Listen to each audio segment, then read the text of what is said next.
अस्सलाम वालेकुम नाजरीन। माई आई पाकिस्तान के एक और व्लॉग के साथ आपका मेज़बान आपकी खिदमत में हाजिर है। नाजरीन, तीसरे व्लॉग में हमने आपको बताया था कि पाकिस्तान और आईएमएफ के दरमियान स्टाफ लेवल का मुआहदा बस तकरीबन हो चुका है और तमाम शराइत मुकम्मल हो चुकी हैं। और सऊदी अरब की 2 अरब डॉलर्स की जो ज़मानत थी, जो उसने आईएमएफ के थ्रू देनी थी, मुत्तहदा अरब अमारात के 1 अरब डॉलर की जो ज़मानत थी, वो भी तकरीबन मामला तय पा चुके हैं। सिर्फ़ अमारात की तरफ से इंतज़ार था, जो कि वो इंतज़ार भी ख़त्म हुआ और आईएमएफ को अमारात ने ज़मानत दे दी है। गुज़िश्ता साल अक्टूबर से ये जो प्रोग्राम हॉल्ट पर था या लिम्बो में था, अल्हम्दुलिल्लाह दोनों ब्रदर इस्लामी मुल्कों की ज़मानत के बाद अब पाकिस्तान और आईएमएफ के दरमियान स्टाफ लेवल मुआहदा जल्द होने की एक उम्मीद पैदा हो चुकी है और के प्रोसेसिंग जो है वो स्पीड अप हो चुकी है। मुआहदा होने से कबल आसार भी नज़र आना शुरू हो चुके हैं। डॉलर की कीमत गुज़िश्ता 3-4 कारोबारी जो दिन थे उनमें ₹5 तक कम हो चुकी है, जबकि सोने के निरखों में भी ढाई से 3 हज़ार रुपए तक की गिरावट आई। और और चीन से जो 30 करोड़ डॉलर की एक किस्त स्टेट बैंक के अकाउंट्स में जो जमा हुई है, उसने भी थोड़ा-सा सूरत हाल को एक बूस्ट दिया है। नाज़रीन, शाह से ज़्यादा शाह का वफ़ादार बनने की जो कोशिश है, शायद हुकूमत ने पेट्रोल की कीमतें आखिरी हफ़्ता जो ख़त्म हो रहा था, उसमें इज़ाफ़ा करके वो सबूत भी दिया है कि अब 282 रुपए फ़ी लीटर पेट्रोल आपको मिलेगा, जो तारीख़ की बुलंद तरीन कीमत है। बताया तो ये जा रहा था कि कीमत में 29 रुपए का इज़ाफ़ा होना था, लेकिन चूँकि ईद का मामला था, इसलिए गवर्नमेंट ने बड़ा एक झटका देने की बजाय अवाम को सिर्फ़ फ़िलहाल 10 रुपए का इज़ाफ़ा किया है, जो यकीनन 15 दिन के बाद एक और इज़ाफ़े की सूरत में शायद अवाम को एक मरतबा फिर भुगतना पड़ सकता है और पेट्रोल की कीमत हो जाएगी 301 रुपए फ़ी लीटर, या उससे थोड़ा बहुत अप एंड डाउन आप कह सकते हैं कि 1-2 रुपए का फ़र्क होगा।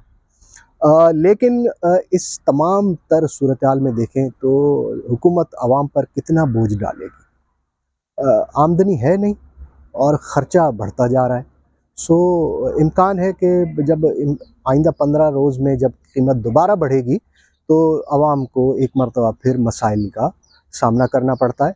बाकी कितना इज़ाफ़ा किया जाता है, वल्लाह इल्म बिल-सवाब। आईएमएफ से मुआहदा होने के इम्कानात 99% तक पूरे हो चुके हैं।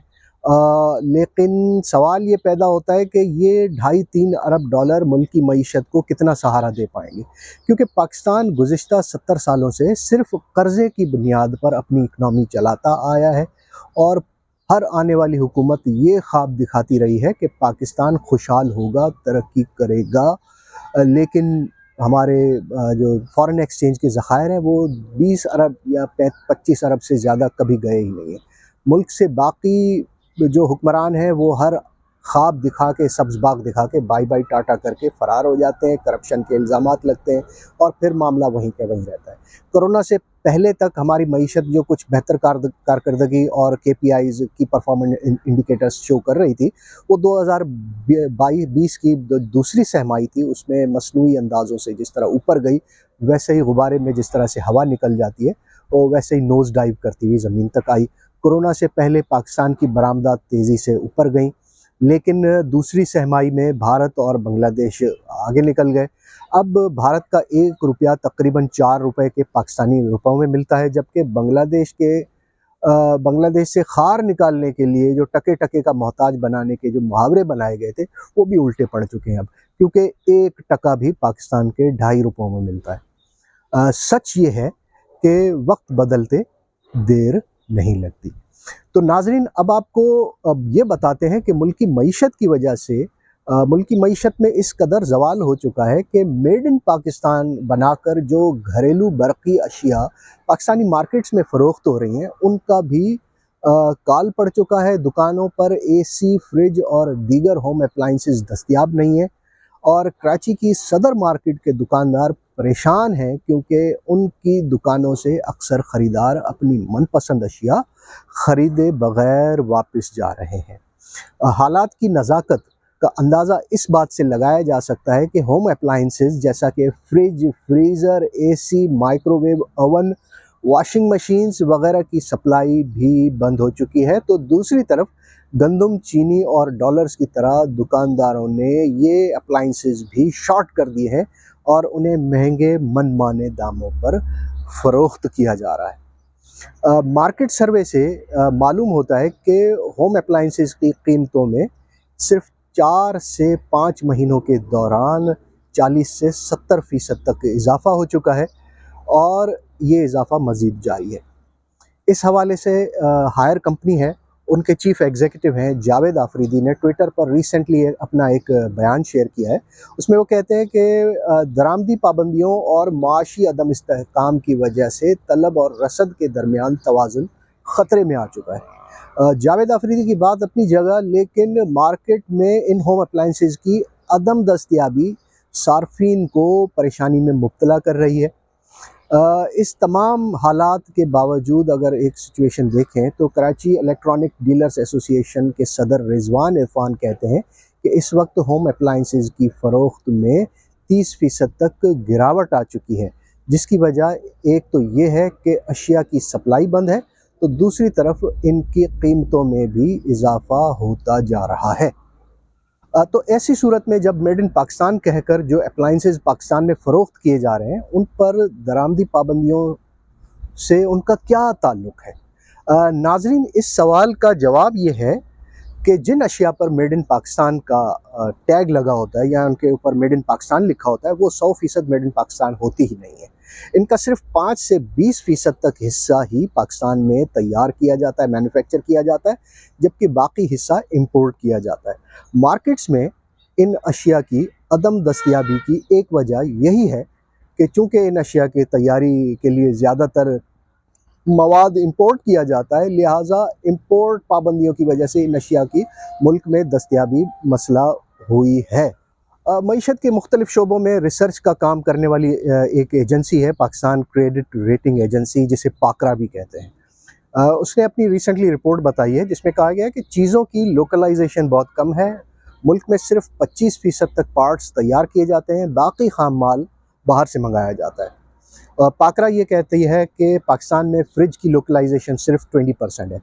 अगर किसी फ्रिज पर मेड इन पाकिस्तान लिखा होता है, तो असल में उस फ्रिज के सिर्फ 20% पार्ट्स ही पाकिस्तान में तैयार किए जाते हैं। एसी की अगर तैयारी की बात की जाए तो localization element is 25%, deep freezer is about 5 to 10%, water dispenser is 20 to 25% और एलईडी टीवी के हवाले से बात करें तो सिर्फ 2 से 5% ही है हिस्सा है जो पाकिस्तान में तैयार किया जाता है। हत्ता कि इन अशिया की इन अशिया में इस्तेमाल होने वाले जो फ़ैन ब्लेड्स हैं, इवेपोरेटर्स हैं, ये तक बाहर से आते हैं।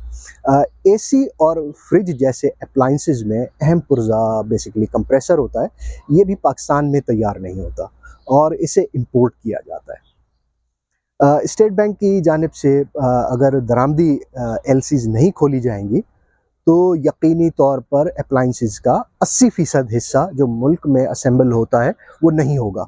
नतीजा क्या निकलेगा? नतीजा ये निकलेगा कि ultimately appliances would not be available in abundance into the Pakistani markets. So आखिर पाकिस्तान ज़्यादा से ज़्यादा लोकलाइजेशन की तरफ क्यों नहीं जा रहा? ये बड़ा सवाल इम्पॉर्टेंट है। इसकी वजह अगर गौर करें तो ये हो सकती है कि बेशतर मसनूआत में कंप्रेसर इस्तेमाल होता है, लेकिन कंप्रेसर की फैक्ट्री लगाने के लिए जो कैपिटल या सरमाया दरकार होता है, उस पर सरमायाकार को उतना मुनाफा नहीं मिलता जितना वो एक्सपेक्ट कर रहा होता है। ये मुनाफा तब मिलेगा जब लोकल मार्केट में लोकल कंप्रेसर्स की खपत ज़्यादा होगी। ज़्यादा खपत से ही मकामी इंडस्ट्री अपने पैरों पर खड़ी होने के काबिल हो सकती है। चूँकि कंप्रेसर बनाए ही नहीं जाते और उनके बनाने में मसाइल भी बहुत ज़्यादा होते हैं, लिहाजा सरमायाकार फैक्ट्री लगाने की बजाय उन्हें बाहर से इंपोर्ट करने को प्रेफ़र करते हैं। सूरत हाल ये है कि कंप्रेसर ही नहीं, अप्लायंसेस की बॉडी समेत मुख्तलिफ जो कॉमन पार्ट्स होते हैं, उन्हें भी इंपोर्ट किया जाता है। लेकिन ये कहना कि सब आइटम्स मेड इन पाकिस्तान है, सरासर झूठ है। पाकिस्तान में मैन्युफैक्चरिंग नहीं है, सिर्फ़ और सिर्फ असेंबलिंग होती है। तो जहाँ हुकूमत के रहनुमाओं को इम्पोर्टेड होने के ताने दिए जाते हैं, वहीं मेड इन पाकिस्तान के नाम पर आवाम को जो धोखा दिया जा रहा है, उन्हें इम्पोर्टेड आइटम्स ही दिए जा रहे हैं, उसका हिसाब कौन देगा? बहरहाल इस तमाम सूरत हाल के बावजूद बेहतर यही है कि पूरे के पूरे यूनिट्स बाहर से दरामद अगर करें तो उससे ज़्यादा नुकसान होगा, उसकी बजाय जो 20-25% की जो होती है लोकलाइज़ेशन, वही काफ़ी है। क्योंकि अगर ज़रूरत है, अगर हम इस तमाम तर यूनिट्स को इम्पोर्ट करेंगे, सीबीयूज़ जिसे कहते हैं, custom build units, completely built unit sorry, तो इससे पाकिस्तान का जो है ना खर्चा ज़्यादा हो जाएगा, इम्पोर्ट बिल बढ़ जाएगा। बल्कि ज़रूरी पार्ट्स मुल्क में तैयार करके अगर हम कौमी ख़जाने पर बोझ को कम कर सकते हैं, तो इस पर भी गौर करना चाहिए। नाज़रीन, उम्मीद करते हैं कि मेड इन पाकिस्तान के हवाले से आज का ये एपिसोड आपको ज़रूर अच्छा लगा होगा। आने वाले बरसों में तवक्को है कि मसाइल जो बुनियादी हैं हमारे अब तक 70 साल के बावजूद, उन पे हम काबू पाने में कामयाब हो जाएँगे और मुल्क तरक्की की पटरी पर किसी न किसी तरह आ ही जाएगा। अगले व्लॉग तक के लिए अपने मेज़बान को इजाज़त दीजिए। अगर आपको आज का एपिसोड अच्छा लगा हो तो लाइक, शेयर एंड सब्सक्राइब ज़रूर कीजिएगा। अगले स्टोरी के साथ पाकिस्तान ज़िंदाबाद।